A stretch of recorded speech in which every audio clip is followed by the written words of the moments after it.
शरणं हरे शरणं हरे शरणं हरे शरणं।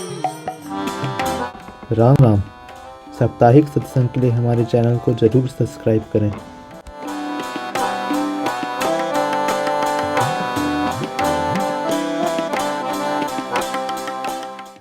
जब कोई दुख में हो और हनुमान जी जैसे उसके दुख हरता हूं, तो राम नाम रूपी मुद्रिका ही देते हैं, उसी से दुख दूर होता है। आज भी कई लोगों को हम जानते हैं, हमारे एक परिचय के थे, वैसे उनको सिद्ध ही हम कहें, उनके पास लोग आते थे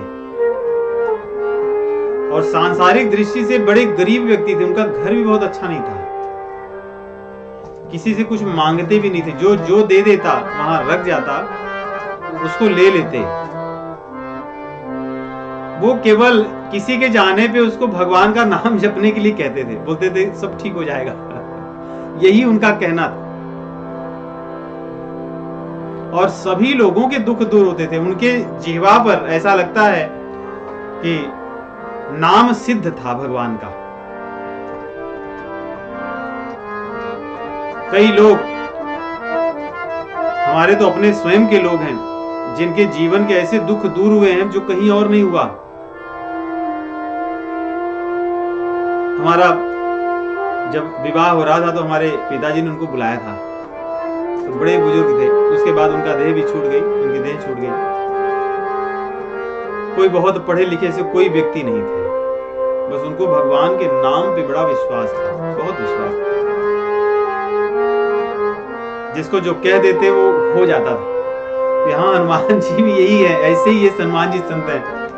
जानकी जी अपने दुख को दूर करने के लिए क्या क्या कर रही हैं, त्रिजटा से अग्नि मांग रही हैं, चंद्रमा से, सब जगह जा रही हैं, लेकिन हनुमान जी ने दुख को दूर करने के लिए राम नाम दिया उन्हें। ये राम नाम की मुद्रिका, इसी से दुख दूर होगा।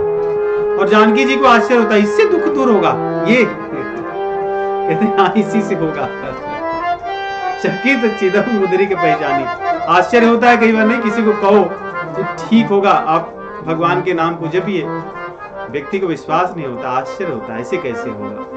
लेकिन जानकी जी को आश्चर्य तो हुआ, परंतु विश्वास हुआ, प्रसन्न हुई कि मेरे दुख के समय में इस मुद्रिका को ले आने वाला कोई है। तो आगे देखिए, वो सोचने लगती हैं कि रावण की नगरी में मैं आई हूं, मैं तो माया रूप धारण करके आई हूं। अगर इन राक्षसों को पता चले कि मैं मायावी हूं या माया रूप से आई हूं, तो ये लोग मुझे छोड़ देंगे।